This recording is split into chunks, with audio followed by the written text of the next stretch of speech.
Okay, so early this morning at about 1:45, our officers were dispatched to a LDS church at about 5200 West Cyclamen Way in West Jordan on a report of a male who had been shot. When they arrived, they found a male, a 13-year-old juvenile male who was had been shot and was deceased. As we began investigating and digging into the case and determining what had happened, really what we found is it was just a truly unfortunate, tragic accident. What we had is we had two friends, a 13-year-old and a 15-year-old who had agreed to meet up and sneak out, and one of them had brought a firearm. They were manipulating that, looking at it.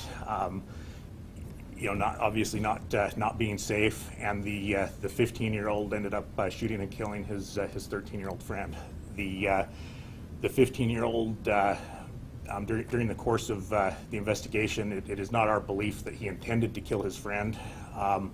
However, we did determine that there was some criminal culpability, and he was booked into to DT on manslaughter charges. Obviously, this brings up a lot of questions about how they got how the juvenile got the gun. Right. Are you looking into that as a part of this case? Obviously, yes. That's going to be a big part of the investigation, and we have looked into that.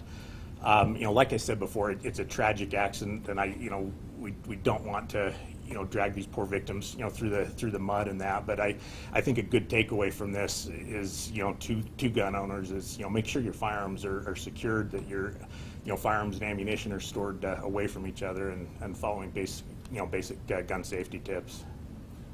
When it comes to dealing with kids, obviously a 13-year-old who's tragically been killed is always not easy. And so how do you deal with the family members and also his friend who, as you said, it seems as if this was not intentional and is a terrible circumstance. How do you as a police department help and make sure that you're not traumatizing more during the investigation? Well, really exactly kind of how we have done thus far. Because of that very question that you've asked, we're not going to be releasing the names of the suspect or the victim in this case, just out of respect of the families and that. And and again, that's why we're not going to be going into to details of how the weapon was obtained and things like that. We'll certainly be sharing that with the family and answering any questions that they have. But again, what this was early this morning was just a series of, frankly, poor decisions made by some adolescents that two families are going to now have to deal with for the rest of their lives. Where is this chapel located? It's 5208 West Cyclamen Way in West Jordan, in the Ochre Shadows area. It was, I'm guessing, in the parking lot. Correct. Yes. How did they get there? What's that? How did the kids get there? I don't know. My understanding is they live in the area. And you said, did they both bring a gun, or was it the 15-year-old that brought the gun? We know who brought the gun, but that's been part of our investigation. But again, out of respect for the family and that, we're not going to get into who brought what and that. We do know that the 15-year-old was the one that shot the 13-year-old, though. Was it just one shot that was fired? I don't know. When it comes to gun safety, What kind of a gun was it? Oh, sorry, Spencer. No, you're fine. Again, it was a handgun, and as far as any more information as far as specifically brand, make, model, caliber, I'm not going to get into that, but it was a handgun. Can you speak a little bit more about gun safety, not as it equates to this case exactly, but somebody watches this on the news and thinks maybe my firearm isn't secured as much as it should be. What are some resources that you can give to the public in order to make sure that if somebody thinks maybe I should do more to help secure a firearm at home, where can they go to look up some of that information? Obviously, Googling gun safety on the internet is huge. The Department of Natural Resources has the Hunter Education Program, which has a huge gun safety component. There's numerous products out there that they can research. Gun locks, trigger locks, gun safes, things like that. I mean, the the key is make sure those weapons are inaccessible, are secured, that the ammunition is stored away from the firearms, that they're not loaded. Most weapons when you buy them have in the owner's manual a whole litany of gun safety tips and practices. Was anyone else in the car with the kids?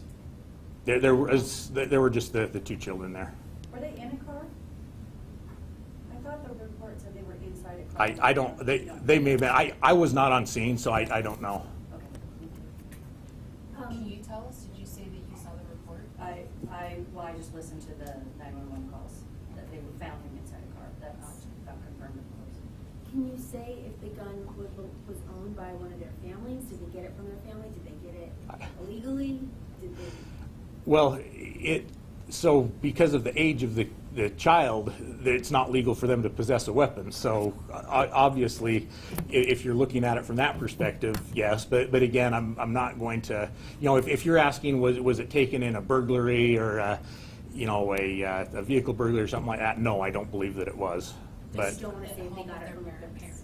right, I'm not gonna get into any of that. We do know where they got it, but I'm just not gonna go there. When it comes to who called 911 or who was the party The that... the 15-year-old was the one that called 911 and self-reported that what had happened. I mean, it truly was, we believe, a tragic accident, and he was distraught. He wanted to help his friend, and he took the steps that he could to best help him after that occurred. Is the 15-year-old still in custody? Yes, he was booked into DT on manslaughter charges. Was it just one manslaughter charge? Is that all he's facing? Because you said that there was some criminal culpability. Right, that would be the one yeah, manslaughter. yes, yeah. If there was no criminal culpability, we wouldn't be able to book them on the charge.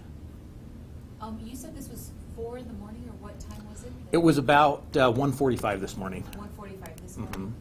When you got the call, when 911. Yeah. Did their parents know that they weren't home? I don't know. I mean, we obviously notified the family and that, but I don't know at 1 in the morning or 1:45 in the morning. I don't know if the parents were aware that they were out of the house.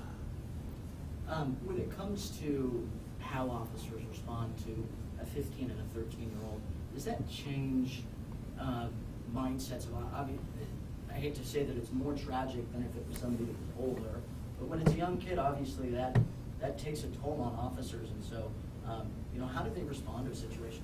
Well, obviously, I mean, it's difficult. I mean, me personally, I have a 15-year-old at home. I mean, our officers have 13-year-olds at home.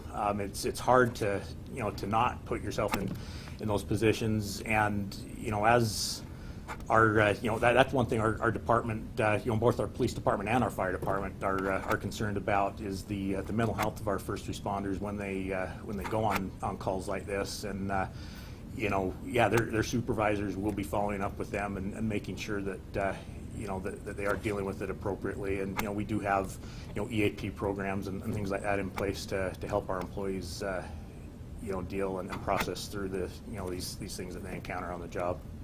Did the 13-year-old get taken to the hospital, or was he dead on scene? I don't know. I believe he was declared dead on scene by medical personnel, but I don't know for sure.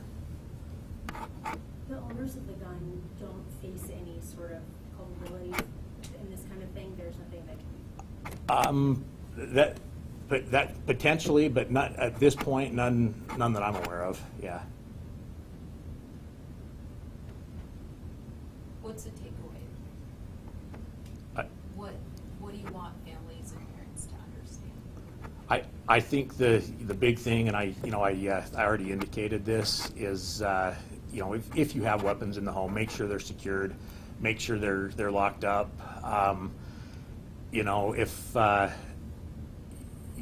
okay to talk to your kids about guns and teach them gun safety. There's rules out there. The basic gun safety rules. All guns are always loaded. Don't point a gun at anything you're not willing to kill or destroy. And those, if you're going to have weapons in your home, it's probably a good idea to know and understand those rules.